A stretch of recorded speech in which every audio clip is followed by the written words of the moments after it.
వర్తమానం వినే విధానంలోనే ఆశీర్వాదం ఉంది. ఈ మాట నమ్మదగినది. ఏ స్థలములో నుంచి అయితే ప్రజలు ప్రార్థనకు పరుగులు తీస్తారో ఆ ప్రాంతం బాగుంటది. ఏ ఇంటిలో ఉన్నటువంటి వ్యక్తులు ప్రార్థన కోసం పరిగెత్తుతారో ఆ ఇల్లు బాగుంటుంది. యేసు నామములో అడుగుతున్నాము తండ్రి అంటే ఆ నామం గొప్ప నామం, అద్భుత నామం, ఆశ్చర్యకరమైన నామం. ఆ నామములో అడిగి ఆమేనంటే అద్భుతాలు జరుగుతాయి. దేవుని పిల్లలమైనటువంటి మనమందరం కూడా ఈరోజు ఒక అద్భుతమైనటువంటి సందేశాన్ని మనం వినబోతున్నాం. స్నేహములో ఓపిక, పేషెన్స్ అండ్ ఫ్రెండ్షిప్. యాకోబు రాసిన పత్రిక 5వ అధ్యాయము 7 నుంచి 11 వచనాల వరకు. Book of James chapter 5 verses from 7 to 11.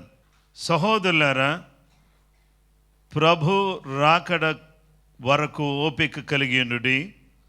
చూడుడి, వ్యవసాయకుడు తొలకరి వర్షమును కడవరి వర్షమును సమకూడు వరకు విలువైన భూఫలము నిమిత్తము ఓపికతో కాచుకొనుచు దాని కొరకు కనిపెట్టును గదా. ప్రభు రాక సమీపించుచున్నది గనుక మీరును ఓపిక కలిగి ఉండుడి, మీ హృదయములను స్థిరపరచుకొనుడి. సహోదరులారా, మీరు తీర్పు పొందకుండు నిమిత్తము ఒకని మీద ఒకడు సనగకుడి. ఇదిగో న్యాయాధిపతి ఒకటి నిలిచి ఉన్నాడు. సహోదరులారా, ప్రభు నామమును బోధించిన ప్రవక్తలను శ్రమానుభవంను ఓపికను మాదిరిగా పెట్టుకొనుడి. సహించిన వారిని ధన్యులు అనుకొనుచున్నాము కదా.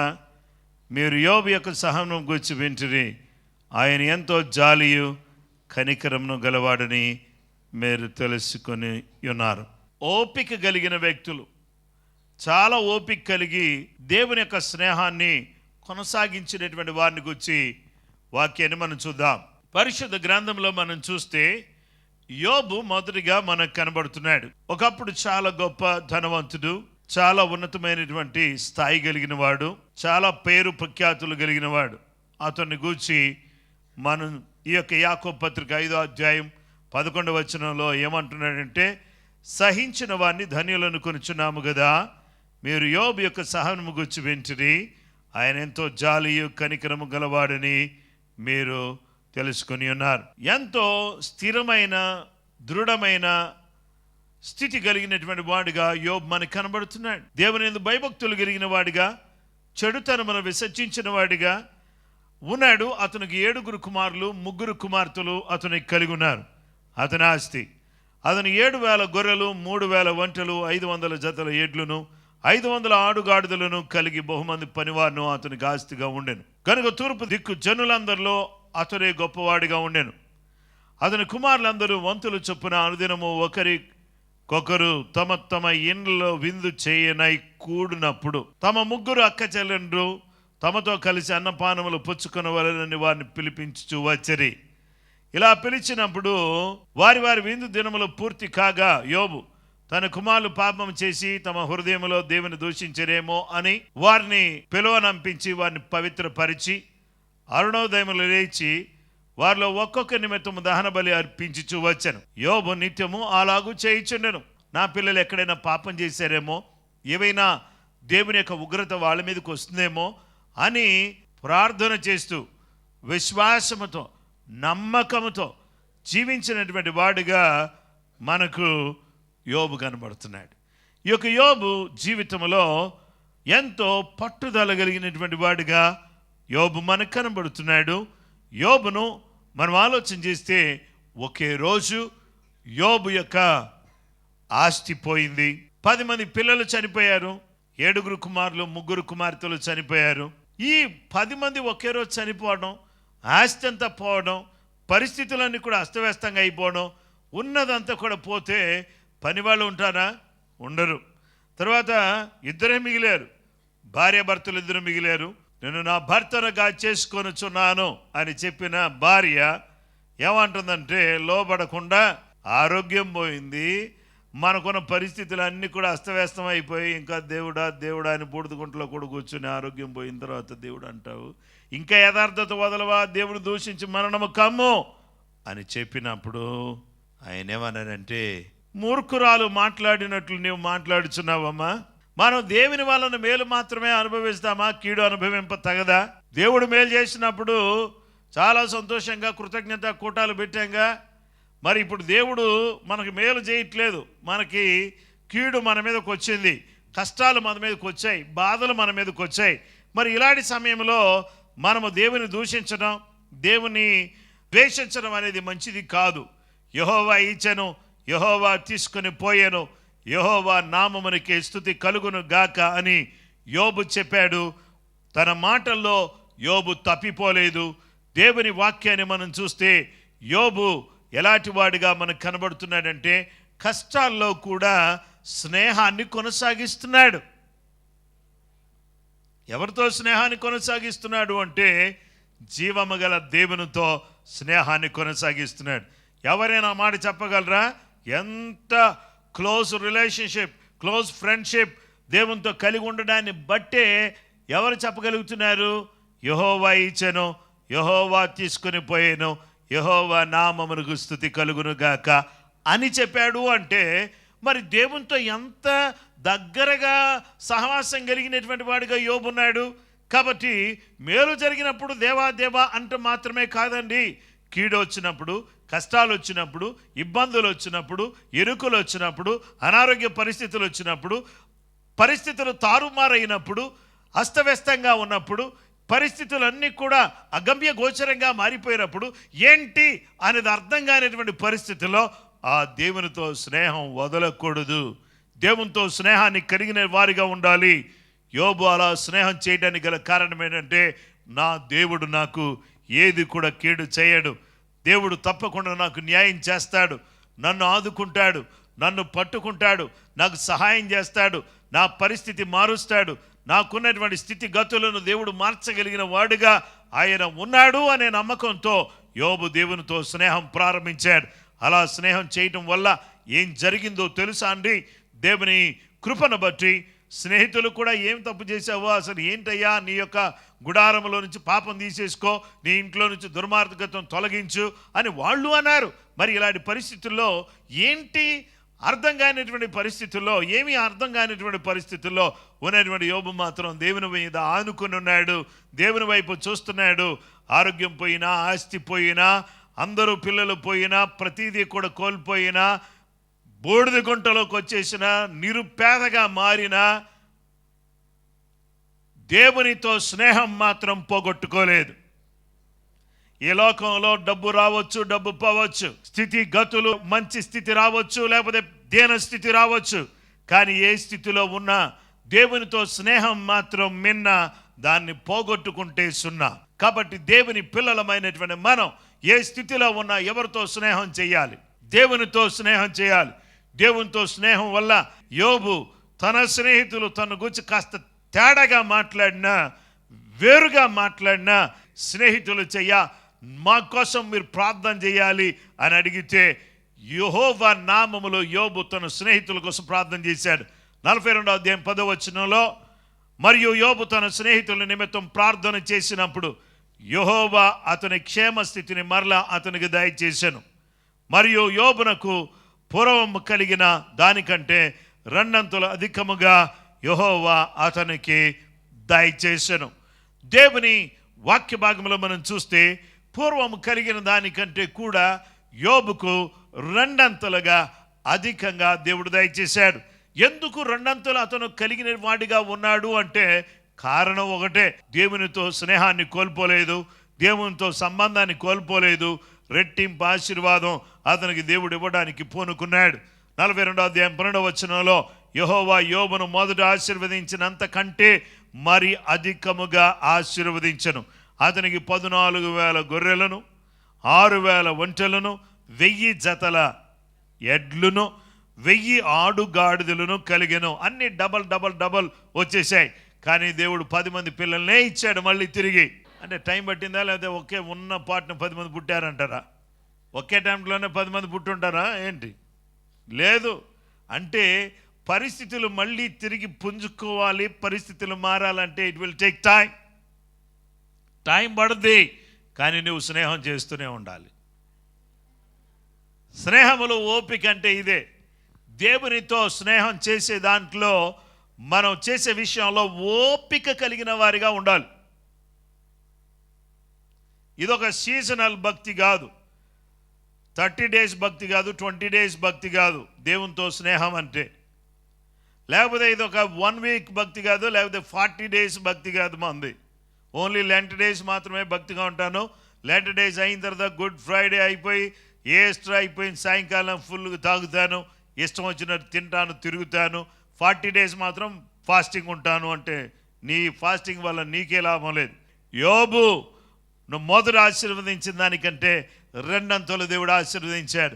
ఆశీర్వదించిన ఆశీర్వాదాలు పొందడానికి టైం పట్టింది, కానీ టైం తీసుకున్నా కానీ 2 అంతల ఆశీర్వాదాన్ని దేవుడు అతనికి దయచేసి 10 మంది పిల్లల్ని ఇచ్చి వారిలో చక్కటి అందమైనటువంటి పిల్లలను, ఆరోగ్యకరమైన పిల్లలను, ఆశీర్వాదకరమైన పిల్లలను దేవుడు యోబుకు దయచేశాడు.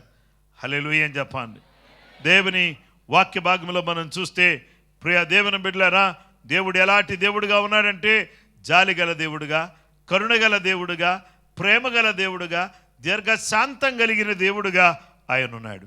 నిర్గమాకాండం 34, 6, 7 వచనాల్లో ఈ దేవుడు కనికరం కలిగిన వాడు, దయగలిగిన వాడు, దీర్ఘశాంతం కలిగిన వాడు, కృపా సత్యాలు కలిగినటువంటి వాడు. ఆయన 1000 మందికి కృపను చూపుచు దోషమును, అపరాధమును, పాపమును క్షమించును గాని ఆయన ఏమాత్రమును దోషులు నిర్దోషులుగా ఎంచక 3-4 తరముల వరకు తండ్రుల దోషమును కుమారుల మీదకి రప్పించునని ప్రకటించాను. ఈ దేవుని పాద సన్నిధిలో మనం ఉన్నాం. ఈ దేవుడు యోబు స్నేహాన్ని చూశాడు, యోబును మెచ్చుకున్నాడు, యోబును నచ్చాడు, యోబును మెచ్చాడు, 2 అంతల ఆశీర్వాదం ఇచ్చాడు. చాలా మంది స్నేహం ఎలా ఉందంటే బ్రేకప్. చూడండి, ఒక అమ్మాయి అబ్బాయి ఇద్దరు కూడా ప్రేమించుకున్నట్టుగా కొన్ని రోజులు ఏదో ఒక తేడా వస్తుంది. తేడా రాగానే బ్రేకప్స్. ఎక్కడ చూసినా కానీ ప్రేమలు బ్రేక్ అయిపోతున్నాయి, స్నేహాలు బ్రేక్ అయిపోతున్నాయి. కాబట్టి దేవుని బిడ్డలారా, ఈ స్నేహాలన్నీ కూడా ఎమోషనల్ ఫ్రెండ్షిప్స్. కాబట్టి ఎమోషనల్ ఫ్రెండ్షిప్స్ ఏమవుతాయంటే వాటిలో బ్రేకప్స్ ఉంటాయి. కానీ సో స్నేహంలో ఓపిక, patience and friendship. If you have a patience and friendship, this friendship will continue till the second coming of our Lord Jesus Christ. యేసుక్రీస్తు ప్రభువు రాకడ వరకు స్నేహం కొనసాగుతుంది. యోబు ఎంత గొప్ప ఆశీర్వాదం పొందుకున్నాడు. ఏంటంటే దేవుని బిడ్డలారా, స్నేహములో ఏముంది చెప్పండి? ఓపిక కలిగిన స్నేహం. ఆ స్నేహం ఏ విధంగా ఉందంటే అద్భుతంగా ఉంది, ఆశీర్వాదకరంగా ఉంది. దేవుని వాక్య భాగంలో మనం చూస్తే రెండవది ప్రవక్తలు దేవునితో స్నేహం చేశారు. Profits, they had a fellowship with God. యాకోబు పత్రిక 5వ అధ్యాయం 10వ వచనం, book of James chapter 5 verse 10, నా సహోదరులారా, ప్రభు నామమును బోధించిన ప్రవక్తలను శ్రమానుభవమునకును ఓపికకును మాదిరిగా పెట్టుకొనుడి. ప్రవక్తలు శ్రమానుభవాన్ని, వాళ్ళ ఓపికను మీరు మాదిరిగా పెట్టుకోండి. My brethren, take the profits who spoke in the name of the lord as an example of suffering and patience. So they exhibited patience in every action. ప్రవక్తలు ఓపిక కలిగి ఉన్నారు. ప్రవక్తలకు ఎందుకు బాధ, ప్రవక్తలకు ఎందుకు శ్రమ అంటే మాథ్యూ చాప్టర్ 5 verse 11 and 12, మత్తయి 5, 11, 12, నా నిమిత్తము జనులు మిమ్మల్ని నిందించి హింసించి మీ మీద అబద్ధముగా చెడ్డ మాటలు ఇలా పలుకున్నప్పుడు మీరు ధన్యులు, సంతోషించి ఆనందించుడి, పరలోకమందు మీ ఫలము అధికమగును. ఇలాగున వారు మీకు పూర్వమందు నేను ప్రవక్తలను హింసించిరి. యేసు ప్రభు నమ్మారు అంటేనే ప్రజలు ఏం చేయట్లేదంటే కనీసం నమ్మిన వాళ్ళని ఏమాత్రం కూడా లెక్క చేయని, లక్ష్యం చేయనటువంటి ప్రజలుగా ఉన్నారు. ఇలాంటి సమయాల్లో మీరందరూ కూడా ఏం చేస్తారంటే, ఎందుకు నమ్ముకున్నానో ఏమో యేసు ప్రభుని, మొన్న ఒక అన్న దూరం అయ్యాడు, ఉన్న ఒక చెల్లి దూరం అయిపోయింది, ఏదో 4 బంధువులు ఉన్నారంటే వాళ్ళు దూరం అయిపోయారు, ఎవరు లేకుండా అయిపోయారు అని చెప్పేసి అంటే, ఎవరు లేకుండా అయిపోయినా పర్వాలేదు కానీ యేసయ్య ఉంటే చాలు. ఆయన లేకుండా ఎవరున్నా కానీ సున్నానే, ఆయన ఉండి ఎవరున్నా లేకున్నా అన్నీ ఉన్నట్టే. ఎవరైనా మిమ్మల్ని నిందించారా, మీరు షేమ్గా ఫీల్ అవ్వద్దు. యేసు ప్రభు నమ్ముకున్నందుకు యేసు ప్రభు బిడ్డలుగానే కనబడండి. కాలేజీలో కానీ, రోడ్డు మీద కానీ, బస్తీలో కానీ, కాలనీలో కానీ, ఎక్కడైనా కానీ యేసు ప్రభు బిడ్డగానే కనబడు. యేసు ప్రభు బిడ్డగా కనబడితే నీకు వచ్చిన నష్టమేమి లేదు. యేసు ప్రభు బిడ్డగా కనబడితే ఒకవేళ ఎవరైనా నిన్ను కించపరచొచ్చు, లేకపోతే ఇంకేదైనా అనవచ్చు, అన్నదాన్ని బట్టి సంతోషించు. ఒకే డిపార్ట్మెంట్లో పనిచేస్తాం, కానీ పక్కన వ్యక్తి ఎవరో మనకు తెలియదు. ఎందుకంటే ఆ వ్యక్తి అక్కడ ఏంటంటే తన వర్క్ ప్లేస్లో తను క్రిస్టియన్గా మాత్రం కనబడ్డు. తను న్యూట్రల్గా ఉంటాడు, అన్నిట్లో పార్టిసిపేట్ చేస్తూ ఉంటాడు, అన్నిట్లో ఉంటాడు, అక్కడ ఉంటాడు, ఇక్కడ ఉంటాడు. దేవుని బిడ్డలారా, అక్కడ ఇక్కడ ఉంటే ఎక్కడ కాకుండా పోతాం. ఈరోజు యేసు కొరకు జీవించాలి. ప్రవక్తలు నిందించబడ్డారు, దూషించబడ్డారు, చంపబడ్డారు, కొరడాలతో కొట్టబడ్డారు, కోయబడ్డారు, తరమబడ్డారు. దేవుని బిడ్డలారా, ఎన్నో రకాలైనటువంటి కష్టాలు, చిక్కులు, సమస్యలు ఎదుర్కొన్నారు. ఇంటంటే క్రిస్మస్ జరుగుతూ ఉంటే ఒక ఇంటికి వెళ్తే పాస్టర్ గారు వెళ్ళి ప్రార్థన చేసి ఆమె నేను బయటికి రాగానే ఇంట్లో ఉన్న సామానంతా తీసుకొచ్చి బయటపడేశారు. మా ఇంట్లో ప్రార్థన చేపిస్తావా అని ప్రజలు హేబేలు నుంచి ఈ రోజు వరకు కూడా ప్రజలు ఏం చేస్తున్నారంటే ఎన్నో రకాలుగా హింసిస్తున్నారు, గాయపరుస్తున్నారు, బాధపరుస్తున్నారు, ఎన్నో రకాలుగా వేధిస్తున్నారు. వీళ్ళందరికీ ఎలాంటి మాదిరి కలిగినటువంటి వాళ్ళుగా మన ముందున్నారంటే హెబ్రీ పత్రిక 11వ అధ్యాయం 32 నుంచి 38 వరకు. ఇకను ఏమి చెప్పుదును? గిద్యోను, బారాకు, సంసోను, యెఫ్తా, దావీదు, సమూయేలు అను వారిని గురించి, ప్రవక్తలను గురించి వివరించడానికి సమయము చాలదు. వారు విశ్వాసము ద్వారా రాజ్యములను జయించిరి, నీతి కార్యములను జరిగించిరి, వాగ్దానములను పొందిరి, సింహమును నోళ్లను మోసిరి, అగ్ని బలమును చలార్చిరి, ఖడ్గ ధారలను తప్పించుకునిరి, బలహీనులుగా ఉండి బలపరచబడిరి, యుద్ధములో పరాక్రమశాలులైరి, అన్యుల సేనలను పారద్రోలిరి, స్త్రీలు మృతులైన తమ వారిని పునరుద్ధానము వలన మరలా పొందిరి. కొందరైతే మరి శ్రేష్టమైన పునరుద్ధానము పొందగోరి విడుదల పొందనలక యాతన పెట్టబడిరి. మరి కొందరు తిరస్కారములను, కొరడా దెబ్బలు, బంధకాలు, ఖైదులు, రాళ్లతో కొట్టబడుతున్నారు, రంపాలతో కొయ్యబడుతున్నారు, శోధించబడి ఖడ్గముతో చంపబడిరి. గొర్రె చర్మాలు, మేక చర్మాలు వేసుకుని దరిద్రులైరి. గొర్రె చర్మాలు, మేక చర్మాలు, ఎండిపోయిన చర్మాలు వేసుకుని వాళ్ళు దరిద్రుల్లా కనబడ్డారు అని అర్థం కాదు. వీళ్ళని చంపడానికి ఏం చేశారంటే పచ్చి చర్మాన్ని తీసుకొచ్చి వీళ్ళకు చుట్టి వీళ్ళని తీసుకెళ్లి అడవిలో పడేస్తే క్రూర జంతువులు వచ్చి ఆ స్మెల్కి వచ్చి తినేసే. అది కొంతమంది ఒకవేళ క్రూర జంతువులు రాకపోతే ఎండకి ఎండినప్పుడు స్కిన్ ఏమవుతుందంటే టైటన్ అవుతుంది. ఎప్పుడైతే ఇది గట్టిగా అవుతుందో అయినప్పుడు వాళ్ళ ఎముకలు కూడా విరిగిపోయి చనిపోయినటువంటి వాళ్ళు ఎందరో ఉన్నారు. దేవుని బిడ్డలారా, ఇలాంటి పరిస్థితుల్లో కూడా వాళ్ళు ఏం కోల్పోలేదో తెలుసా అండి? స్నేహాన్ని కోల్పోలేదు. ఎవరితో స్నేహాన్ని కోల్పోలేదు? దేవునితో స్నేహాన్ని కోల్పోలేదు. ఎలా ఉన్నారు? ఓపికగా ఉన్నారు, చాలా ఓపికగా ఉన్నారు, ఓపికగా ఉన్నారు. ఈరోజు స్నేహం చేయాలి అంటే దేవునితో మనకేం కావాలంటే ఓపిక కావాలి. దేవుని బిడ్డలారా, అడవుల్లోనూ, కొండల మీదనూ, గుహల్లోనూ, సొరంగాల్లోనూ తిరుగులాడుచు సంచరించరు. అటు వారికి ఈ లోకం యోగ్యమైనది కాదు. స్నేహములో ఓపిక కావాలి. యోబు ఓపిక కలిగి దీవించబడ్డాడు. ప్రవక్తలు ఓపిక కలిగి వాళ్ళందరూ కూడా దేవుని యొక్క రాజ్యానికి విశ్వాస వీరుల జాబితాలోకి చేర్చబడ్డారు. ఇక మూడవది, మనందరికీ ముందు ఒక చక్కటి ఉదాహరణను దేవుడు పెట్టాడు. ఆ పెట్టిన ఉదాహరణ వ్యవసాయకుడు, ఫార్మర్. యాకోబు పత్రిక 5వ అధ్యాయం 7-8 వచనాలు. సహోదరులారా, ప్రభువు రాకడ వరకు ఓపిక కలిగి ఉండుడి. చూడుడి, వ్యవసాయకుడు తొలకరి వర్షము కడవరి వర్షమును సమకూడు వరకు విలువైన భూఫలము నిమిత్తం ఓపికతో కాచుకొనుచు దాని కొరకు కనిపెట్టును కదా.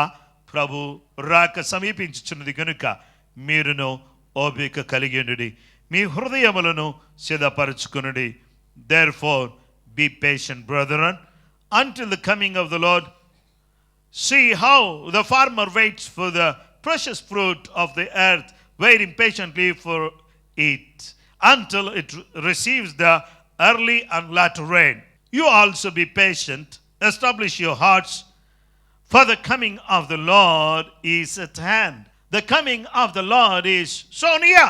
So we have to be patient. ఒక వ్యవసాయకుడు ఏ విధంగానైతే వేచి ఉంటాడో ప్రభు రాకడ కొరకు, ప్రభు యొక్క రాకడ కొరకు, ఆ రాకడ వచ్చే వరకు, ఆ రాకడలో మనం ఎత్తబడే వరకు, ఆ రాకడలో దేవునితో మనము మమేకమయ్యే వరకు మనం దేవునితో స్నేహాన్ని కొనసాగించాలి.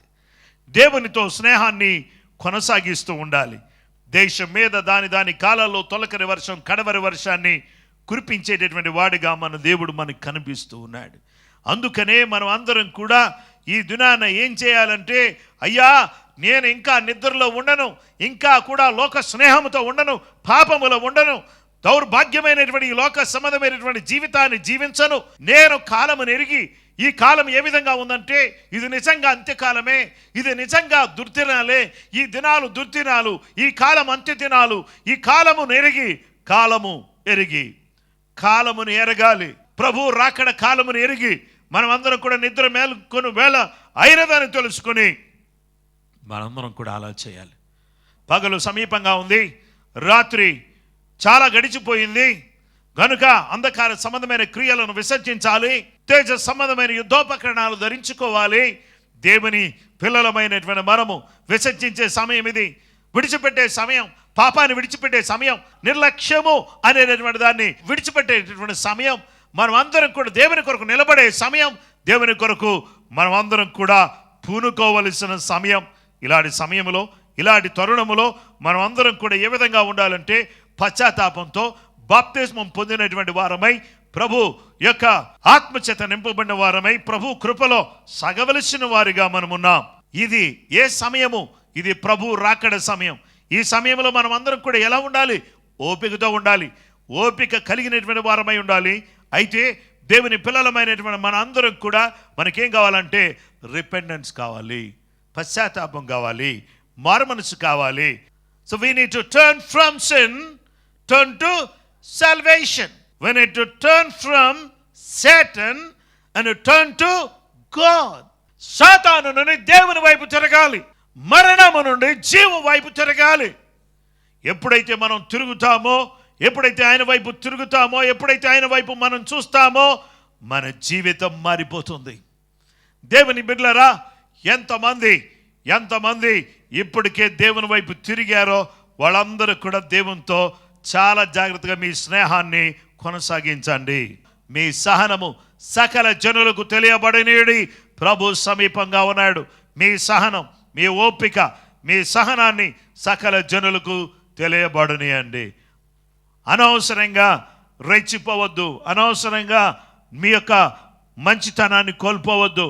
దేవుని వైపు ఓపిక కలిగి, ఏ విధమైనటువంటి అపవిత్రత లేకుండా పరిశుద్ధత కలిగి పవిత్రంగా ఉండి, ఏ విషయంలో కూడా నిర్లక్ష్యాన్ని చూపించక, దేవుని మందిరానికి వచ్చే విషయంలో నిర్లక్ష్యాన్ని కనబరచక, దేవుని సన్నిధిలో ప్రతినిత్యము కూడా దేవుని సన్నిధిలో గడపవలసిన వారిగా, దేవుని వైపు తిరగవలసిన వారిగా, దేవుని వైపు చూడవలసిన వారిగా మనమందరం ఉన్నాం. 1 పేతురు 4:7 ప్రకారంగా, అయితే అన్నిటి అంతము సమీపమై ఉన్నది కాగా మీరు స్వస్థ బుద్ధి గలవారై ప్రార్థన చేయుటకు మెలకువగా ఉండుడి. మీరు అన్నిటి అంతం సమీపంగా ఉంది, మీరు స్వస్థ బుద్ధి కలిగినటువంటి వారై ప్రార్థన చేయుటకు మెలకువగా ఉండండి. దేవునితో స్నేహంలో ఓపిక కావాలి. ఈ స్నేహము కంగారుగా చేసే స్నేహం కాదు, స్నేహములో ఓపిక కావాలి. యోబు దేవునితో స్నేహం చేశాడు, 2 అంతలు ఆశీర్వదించబడ్డాడు. యోబును ఒకసారి జ్ఞాపకం చేసుకోండి. యోబు దేవునితో స్నేహాన్ని ఎంత కష్టమైన ఓపికతో కొనసాగించాడు, అందుకే అతడు ధన్యుడయ్యాడు. అలాగే రెండవది, ప్రవక్తలు ఓపిక కలిగినటువంటి వారిగా ఉన్నారు. ఓపిక కలిగి వారు ఏం చేశారంటే వారి స్నేహాన్ని, ఎందరో ప్రవక్తలు దేవునితో స్నేహాన్ని ఓపికతో కొనసాగించారు. తద్వారా వాళ్ళు దేవుని యొక్క రాజ్యానికి వారసులయ్యారు.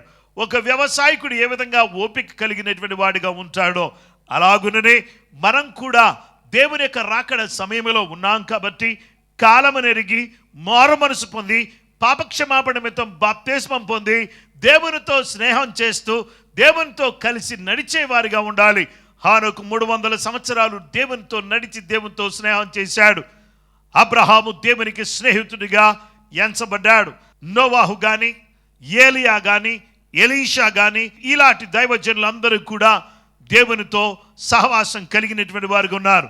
నూతన నిబంధన సంబంధమైనటువంటి సంఘంగా మనము స్నేహములు ఓపిక కలిగి ఓపికతో దేవునితో స్నేహం చేద్దాం. ఓపిక ఎలా వస్తుందంటే ఆత్మ ఫలాన్ని ఫలిస్తే వస్తుంది. ఏ ఫలాన్ని ఫలిస్తే వస్తుందమ్మా? ఆత్మ ఫలాన్ని ఫలిస్తే ఓపిక వస్తుంది. కాబట్టి ఆత్మ ఫలాన్ని ఫలించాలంటే ఆత్మ దేవునితో స్నేహం కలిగి ఆ స్నేహాన్ని కొనసాగిస్తూ ఉంటే నీకు ఆత్మ ఫలమైనటువంటి ఓపిక. దేవునికి స్తోత్రం. సాత్వికం, ఓపిక, దీర్ఘశాంతం ఇవన్నీ కూడా నీకు వస్తాయి. మనందరం కూడా ఈరోజు దేవుని పాద సన్నిధిలో నీవు నేను అందరం కూడా స్నేహములో ఓపిక. ఇంకా కొన్ని రోజులు ఓపిక పడదాం. పరిస్థితులు బాగలేవు అయినా ఓపిక పడదాం. స్థితిగతులు బాగలేవు అయినా ఓపిక పడదాం. కొంచెం ఓపిక పట్టండి. అన్నీ అవే సర్దుకుంటాయి. అన్నీ అవే సర్దుకుంటాయి. ఓపిక పట్టండి. నాకు ఓపిక చాలా అవసరం అన్నవారు స్నేహంలో ఓపిక, దేవునితో స్నేహం చేసే దాంట్లో యోబు వలె, ప్రవక్తల వలె, ఒక వ్యవసాయకుని వలె ఆయన రాకడ కొరకు ఓపిక కలిగి జీవించాలి. మారుమనసు కలిగి, బాప్తిసం కలిగి, ఆత్మ నింపుదల కలిగి, సంఘ సహవాసం కలిగి దేవునితో స్నేహం చేస్తూ ప్రార్థనలో, వాక్యములో కొనసాగుతూ ఆ స్నేహాన్ని ముందుకు కొనసాగించాలి అని ఆశించిన వారు మీ రెండు చేతులు పైకెత్తితే మోకరించి చేతులు పైకెత్తి ప్రార్థన చేసుకుందాం.